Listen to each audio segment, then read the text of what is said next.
Welcome to the Irish Pagan School podcast. Your hosts are authors and co-founders of the Irish Pagan School here in County Waterford, Ireland, Lora O'Brien and Jon O'Sullivan. Fáilte. What is Bealtaine, and what are the practices of Irish people at that time of year? Well, Dagdi Agus Fáilte. Hi, hello and welcome. Jon O'Sullivan from the Irish Pagan School here. And Bealtaine is May. It's still the Irish word for the month of May, the entire month of May. But a lot of people only acknowledge it on May Day, which is the very 1st of May, and follow many cultural traditions from May Eve, which is the last day of April, of course. Bealtaine is one of the main 4 festivals of the Irish year, really. So it's Imbolc, Bealtaine, Lunasa, and then Samhain, and then we loop right through back around. But Bealtaine being May Day in Ireland is different to what people think of when they think of May Day celebrations. It brings up the mind of Maypoles and other kind of experiences, Morris dancing, etc. And though those things are important, they're not Irish. They're of a different culture. They are English or different parts of cultures within the island of Britain, but they're not Irish. But what is Irish, and how can we connect you with reference sources? How can we point to the information and cite our sources to build for you a better picture of what Bealtaine is in Ireland? And that's the purpose of this video. So there's a couple of different things to really touch on. As I said, Bealtaine marked the beginning of summer. It was the time of year when everything began to ramp up and get warmer. So Imbolc would be your time for preparing. You'd be digging and laying everything out, planting some particular seeds. In fact, Bealtaine was so important that if you didn't have your tilling and your digging done before Bealtaine, you're on the back foot for the entire year. So Bealtaine is you're ready, you're getting your seeds in the ground, you're preparing for the warm period in Ireland and the growth and the energy that's going to come from that. So that does mean that there's a lot of risk at that particular time. There's a lot of danger if you're not looking after your abundance and looking after your property very well. From a growing point of view, you'd have to have your tilling and everything done so that you're sowing before and on the May period to ensure that you get your full growth before harvest when Lunasa rocks around.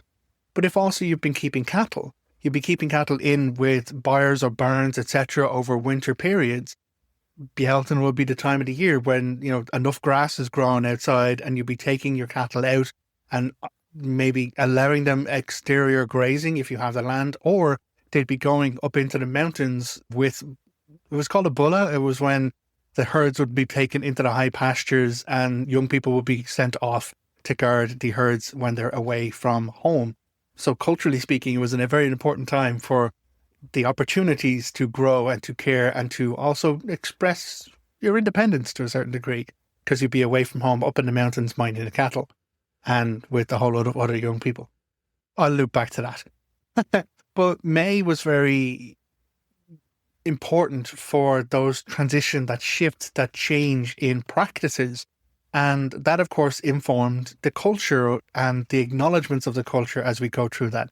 It was also marked as the half point of the year. And so any rents or dues or levies that were due would be collected around the May Day period as well, around Bealtaine. And so you'd have to have your 6 months saved up, and you'd have to have it ready for your landlord to come knocking. And so we have records of information. If you see me looking down, it's because I'm checking my sources, because I'm not going to give you spoof here. I'm going to cite my sources everywhere. But there's Privy Council from 1576, which is listed specifically May Day. Commonly, the Irish captains and lords used to bargain and compound with their tenants. So it would be a time of negotiation. It would be a time of paying what you're due for your 6 months. And if there was any other negotiation that had to be done for changing levy, changing tenancy, we have a tenancy challenge, a housing crisis here in Ireland at the moment. So this is interesting, maybe getting more in line with the energy of renegotiating and making sure we stand up for ourselves would be less exposed to the negative impacts of landlords. But I'm going to risk getting onto a rant. And so if you'd like me to rant about the significances of social activism and how we can use the energies of our cycles and the cultural influences of ancient Irish practices now in a modern era, let me know in a comment. And we can definitely look at that and get you some sources. There was a lot of fairs or feiles or gatherings around Bealtaine because it was a time for people to show their labour, to bring out the work that they can do. We're now coming out of that winter and that preparation phase. So people would go to work fairs, job fairs. You turn up and say, okay, here's your skill. Here's what you have. You're a labourer, you're a weaver, you're good at animal husbandry and caring. And so you would then go to these trades and go to these fairs and events where you would look for your jobs and see if you can get someone to hire you for a period of time. It was quite common back in the day for there to be like a year and a day contract. And so you'd get your contract in May, you'd then work your year, and then by the time the next Bealtaine festival comes back around, you've completed your contract. And either you'll be renewed where you are with the person who hired you last year, or you'd move on and see if you can get work with someone else for that period of time. So there was a lot of movement. There was a lot of kind of shifts and transformations and changes, culturally speaking, in Ireland at the time of Bealtaine. And it's not just a May Day festival, it's the entire period of that month as things begin to change and begin to move. One of the interesting things is the fact that there was a lot of recognition for agricultural elements. And if you were keeping good with managing your property well and managing your cattle well, this would be the time when you'd be able to see that. You'd be able to check your records and say, okay, I did manage it well. I did get it right. I actually have another reference here. I'll give you that. So it is from Danaher, I'll put a link with the resources in the content below. But it was said then, yeah, absolutely. A spring, all your tilling would have to be done and should be finished by May Day. Then turf cutting could begin. You wouldn't be cutting turf before Bealtaine. And then to have hay still left over in your haggard at May Day was a sign of good husbandry. So this means that you not only planned properly for last year Bealtaine, for Lunasa, for your harvest to get it in, but then also you maintained your stores throughout the period of Samhain, the dark times across Imbolg. So by the time you hit Bealtaine and you're bringing your cattle out and you're going to be sending them outside grazing and you had hay left over, that meant you got it right. You did a good job. And so that energy, that awareness of look at where you are before you begin to ramp up into the next season's worth of growth. It was a time for those recognitions as well. So like the people themselves, as I said, there would be a lot of fairs, Bealtaine fairs, people would be gathering. Some relationships would be formed as well. Bealtaine was the time for a year and a day marriage. Some people might come together, as I said, at a Bealtaine fair and be like, okay, let's see if this is going to work out as a relationship. And so they would choose to then be a couple for a year and a day, knowing that they would live together, they'd share the labours, they'd share the efforts, and then come the next Bealtaine, they decided to want to carry on, or if they just part, in which case people would be looking for a new partner come around May Day time. And that then also is that energy of people growing into themselves and growing up. If some people are going to be youth, are going off into the pastures. Some people may have been doing that work for their family for previous times. May would when they would be looking for partnership themselves to grow into the next part of their life. And so there was a lot of importance around that. Where other cultures would have maypoles and expressions of sharing and dancing and courtship, we didn't have maypoles, but we did have May bushes. And they're very markedly different things because it wasn't just one communal area where people would gather for an event. Each person, each household would harvest a piece of a local bush, a greening bush, a bush that has come into life and is now leafing. They would take a branch of that and they'd put it in their front yard, outside of their home, outside of their property. So just on the boundaries and on the edges. And then that would be decorated either with eggs that they'd kept over from Easter time in later or older times. It would be with yellow flowers being very important. And the cultural significance of that is that it was protection magic. It was said that the other crowd, the Dini Ma, would not be able to cross a boundary of yellow flowers. And it's something that we do here and have every year. So you would gather your yellow flowers last day of April. So again, if you want to engage in this practice, here's a mini practice for yourself you can do. On the last day of April, May Day Eve, gather your yellow flowers. And then make sure before the sun comes up on May Day that they are placed outside on a boundary of your property, be it a doorstep, a windowsill, the edge of your garden land, anything like that at all. So gather yellow flowers and place them on your boundary. Any yellow flowers, like it could be dandelions, primroses, buttercups, whatever the yellow flower is, because that it was the significance of those being the first blooming flowers in Ireland at that time. But that was the significance and that was the importance. So if you wanted to straight away pick up a mini practice for yourself, you could honour the ancient Irish ancestry of magical protection and cultural protection from the other crowd by placing yellow flowers on your thresholds. But that links back to the May bush as well. This bush being placed outside, decorated with yellow flowers, was a sign of renewed faith and renewed growth, because it is, again, a first leafing bush from that year coming out of Imbolc.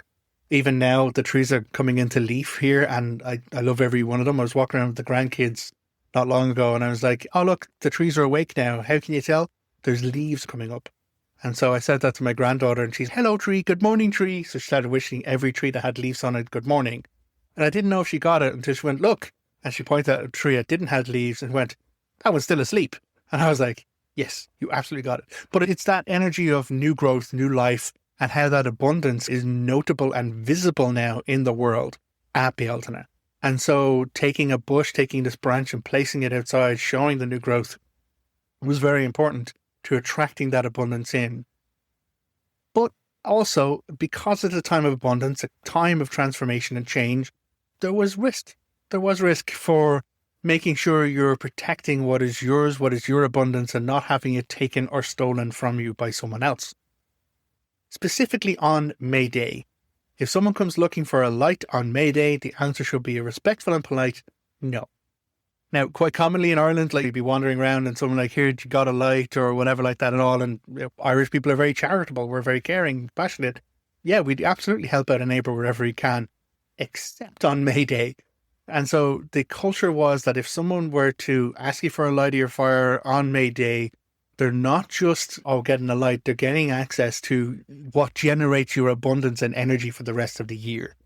And so culturally speaking, there'll be no spending, no lending, no borrowing, no nothing on May Day specifically. So it's something we do here ourselves as well. Midnight on the last day of April, right the way through till afternoon, if not later on into the evening of May Day. No lending, no borrowing, no spending. And it's a way of focusing on, again, as I said earlier on, that creation of abundance within your household, looking at how well you've managed your abundance through the leaner or darker time of the year, just before you get into the next stage of ramping up, growing and investing for hopefully your harvest come Lunasa. So it was very important to protect that. So people could and would go around. In fact, it was noted so much so that a particular individual coming around to your home and asking should be treated with suspicion. Even if they wanted to borrow something that's white, because white is the colour of milk. And so borrowing a cup of milk on May Day would be accessing your butter or your dairy for the rest of the year. And so that was very important for many households, because Ireland at the time was very much agricultural. And actually, interestingly enough, within the household, the products of the cattle was generally the woman's property. So the man might own the cattle or might own the land, but what the cattle gave, the milk and the dairy, was the woman's. And so many women would be churning and creating butter and then selling butters and cheeses, because that was their own way they would generate wealth within their self and within their family unit. And if you were losing that dairy, it wasn't just, okay, someone else's. No, it was very significant, because that's what you would be selling come market day at a May Day fair, for example. Bealtaine are very important, very crucially important for our protection. And this is where the bonfire element comes in as well. You'd be taking your cattle out, as I said, very important, very crucial wealth and abundance and stability for your family. But they would have been in winter keeping. And so they would be taken out before they moved to the pastures. There would be bonfires. And the bonfires weren't just family gatherings or, here, let's have a nice day out and a good fire. It was intentionally designed to help clear, purge anything that's been carried over through the winter, a sickness, illness, malaise, anything like that at all. But then also to secure abundance and growth before the next stage goes in. So we have stories of a communal bonfire that people would take part of the bonfire home. They then use the embers around their home or around their fields where they're going to be doing their growing to ensure abundance. And again, that's where a communal bonfire was made. You wouldn't be taking your fire from someone else's fire. You'd be taking it from this shared community energy if you're doing it right. But then also there's records of 2 bonfires being made and cattle being driven between those bonfires, or embers and smoke being cleansed over those Not in some kind of, oh, we're going to clear the energies of the woo of it all. It was intentional because smoke would kill any insects that have been on or any parasites that have grown on your cattle before you send them up into the mountains to be looked after or to graze as they go. So the importance of driving cattle through bonfires, as in two bonfires, not through the middle of a bonfire, was cleansing and protection, but it was also very smart, like scientifically speaking too. But the energy and investment of, I have cleansed, I've prepared, warming up your cattle before they go off, and then protecting them through light and energy for them coming back was very culturally significant at this particular time, which is why bonfires at May Day is still very important in Irish culture now. Talking about sickness and the fires being used to clean and to heal sickness within cattle, there was also May Day morning. The dew from the morning just before the sun comes up on May Day itself was said to have healing properties. You could use it to get barefoot out on the dew. It would help with foot ache, sores, like any kind of joint pain within your feet. It would also help treat bunions and corns or hardness of your skin. It was also a beauty treatment. So you would gather the water from the first dew that is collected and you would rub that into your face, but you wouldn't dry it off. You'd wash your face and let that seep into your skin to collect the abundance. And in fact, there's records of not all dew is the same. If you can actually gather your dew from corn or wheat or herbs that you've been growing, that's going to be more impactful for your health and for your sustaining abilities, rather than just dew from the grass outside or on the edges. And so there was a lot of importance. In fact, sometimes the dew would be gathered on like linen cloths and then collected, and then that would be held in a glass bottle as a treatment throughout the year for skin ailments or pains or aches. So there was a lot of very important treatment beliefs and cultural beliefs around the May Day morning dew. So if it was part of your beauty regimen and treatment, yes, absolutely. But it wasn't just, oh, you'll be fair of face. It was actually also to treat skin treatments and to keep you settled. Another thing about water. Yeah, there's a lot of wells around Ireland. Many of them are listed as holy wells nowadays because sure, put a bit of Mary and Jesus on it and it's a holy well. But many of them are actually still listed in our older manuscripts of locations of places for treatment, places for care, which is probably why the church put stuff on top of them rather than removing them. But some local wells, it was believed that on May Day morning, the first water that came out of the first arrival, first person to get a bucket of water, that first water that came May Day morning was imbued with the same level of healing, power, abundance that the dew would actually be. And so we have records in our culture, in our mythology, and in our folklore of people hanging out at wells on April evening to see if they could be the one to get the first bucket of water. And so much so that there's also records of pumps, local village pumps being chained up on April night just to make sure that no one's kind of skying the first bucket of water. So it's not just, sure, it's all quaint belief and it's all just like, sure, look, aren't they just whatever they be believing in? So much of what has been talked about right the way back to our medieval times. In fact, some of the oldest Bealtaine records can be dated to a document known as the Seanchai Cormac, or Cormac's Glossary, which we can linguistically date to 900 Common Era, which then talk about the bonfires, talking about the driving your cattle between the fires. So this isn't just quaint folklore. This is long held in multi-generational belief and practices that are there to secure your abundance, your care, your survivability. So much so that it was said that if you were ill or you were unwell, as long as you got better by Bealtaine, you weren't going to die that year. You were going to be grand. But if you got sick on Bealtaine or after Bealtaine, then wasn't looking good for you. But whether or not that's down to just mystical belief or superstition, or whether it's down to if you were going to get sick, it would have been at the lean times when you weren't able to get the sunlight on you, when you weren't able to get fresh food grown in your ground, when you had to survive on your supplies. There's a lot of different ways to go deeper beyond what is the fictitious beliefs that some people present as the mystical, magical Bealtaine. It is rich, it is magical, it is powerful. There's a lot to understand and to grow from as we work within a Bealtaine practice.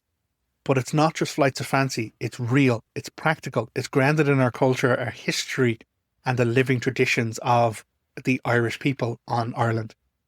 So hopefully this has been interesting to you and not too much of a John rants about a number of things that he finds inspirational about Bealtaine.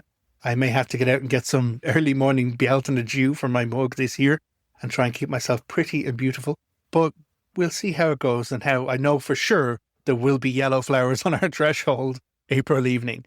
So if you would like to know more about Bealtaine traditions, something you might be able to pick up and do for yourself, all you got to do is go to irishpagan.school/Bealtaine. So that's irishpagan.school/BEALTAINE. We have a checklist of resources. I'll include links to all these historical, fascinating documents as well, wherever we can, because we want to cite our sources. We want to connect you with not just John said it, it's also here's where you can find and check the information yourself. Duca Study is a great resource, but we'll give you a list of other resources as well, so you can dive deeper if you are interested.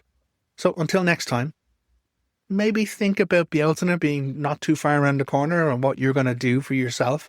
And until then, slán and goodbye. If you enjoyed this podcast, please leave us a positive review in your podcast listener. Then head over to irishpaganschool.com and enroll in one of our free or paid courses. Slán go fóill, and we will see you next time.